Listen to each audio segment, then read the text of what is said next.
Jemi rikthyer në studio në Shizoner me Agnesa Breçanin. Agnesa, me atë zë që ke të betohem, thash pas kemi dhe Dadën këtu në studio. Atëherë ne kemi bërë një pyetësor për ty dhe dua të di cila është pagesa më e lartë që ke marrë ndonjëherë për një natë.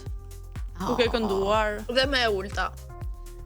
Më thuaj më të lartën një herë. Po tani këto gjëra nuk thuhen në publik. Të lutem shumë tani. Ne kemi stilin e San-Zero. Kemi me 0. Po them me 3-0, nuk po them më shumë. Do të them që qenë 4-0 doja të thosh. Po mirë, po them me 4-0, jo më shumë. Po mirë, rregullisht. Euro apo lek? 0 Se tash kara. Po mirë, lek, ku fiton? Po themi lek. Po mirë, ku fiton më shumë, në dasëm apo në për koncerte?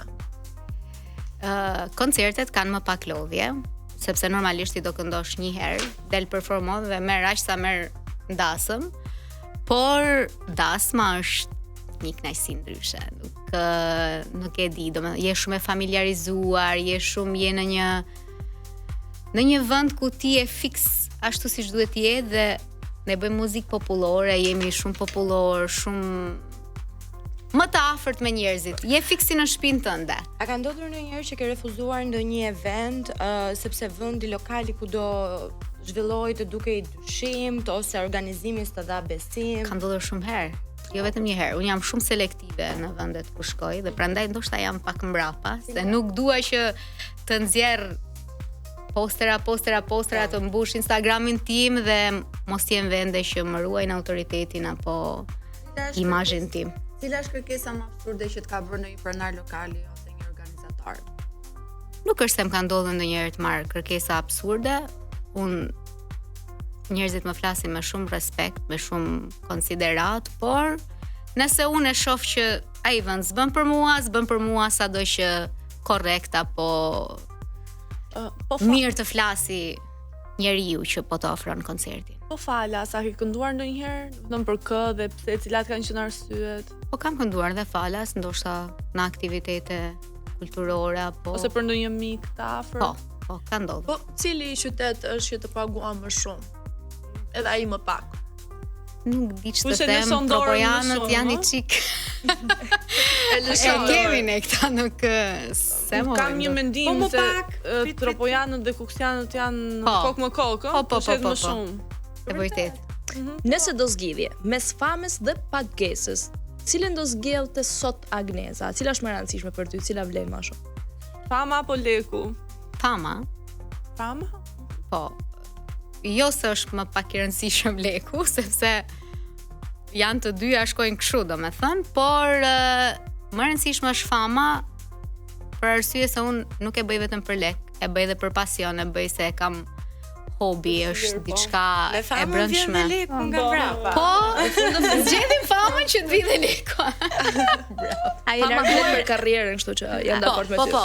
A e larguar ndonjëherë nga një lokal pa marrë pagesën e plot? Ka ndodhur? Më ka ndodhur në një vend dhe zgjodha unë që mos merrja pagesën e plot, pasi nuk kishin bërë rezervime aq sa duhej edhe mendova që është e arsyeshme mos të marr pagesën e plot.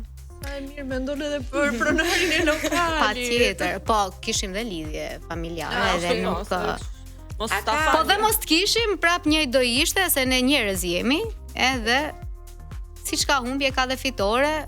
Kam shkuar herën tjetër, ka qenë full edhe nuk kam dalë me humbje gjithsesi. Dy fishin. A ka kolegë që e di që marrin më shumë se ty, por që nuk e meritojnë vendin ku ata janë apo pagesën që ata marrin? Sigurisht që dhe ka, po nuk dua që të specifikoj. Okej, domethënë, nëse do nuk po të ngacmoj më shumë, kështu që tek kjo.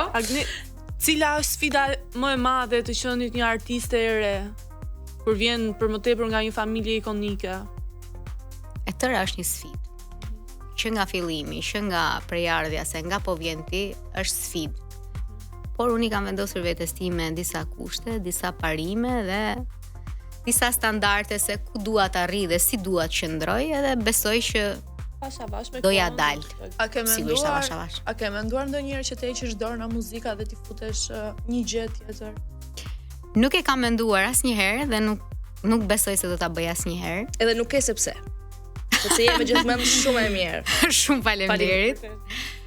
Po nuk ka ndonjë gjë tjetër që jo se nuk mund ta bëj më mirë, sepse çdo lloj gjëje që ti e merr me dëshirë, mund ta arrish, nuk ka ndonjë gjë të paarrishme, për aq kohë sa jemi gjallë dhe frymojmë, e kemi dëshirën. Por muzika është ajo që më karakterizon mua dhe katar zoti zërin e kam, pse mos. Ka ndonjë këngëtar ose artist tjetër që të ka frymzuar gjatë karrierës tënde, përtej familjar? Përtej hallës. Se sot do doja të flisa për Agnezen. Po. Prandaj. Ka shumë këngëtarë që më kanë frymzuar. Unë e dëgjoj shumë Ilir Shaqirin. E kam domethënë playlist të preferuar edhe i dëgjoj gjatë gjithë kohës. Më çnet ti këtë? Ti këndo muzikë popullore. Por do doja që të bëja një duet me Ylli Limanin, që është komplet ndryshe nga zhanri im.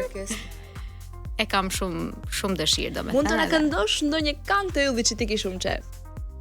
Pak a kapela kështu. Le ta mendoj tani. Sa spontane. Fike. Shoja zanin se s'po Doja, po du t'i kujtoj fjalët e para. Hajde, fillojmë direkte. Ma ke dhënë fjalën, ma ke dhënë besën, që komet pas gjithë jetën. Ku e ki fjalën, ku e ki besën, që komet pas gjithë jetën. Shoja zonin se s'po du me një më këngë dashnis, nuk po du me vdekun prej mërzis. Shoja zonin se s'po du me një tu folë për ty, na na na na na na na na na. E dëgjove? Ylli ta dëgjoj mirë dhe ishte shumë kënaqësi Agnesa që të kishim pjesë tonë dhe faleminderit që na shoqërove ti bashkë me zërin tënd kaq të ëmbël Në këtë ditë të veçanta.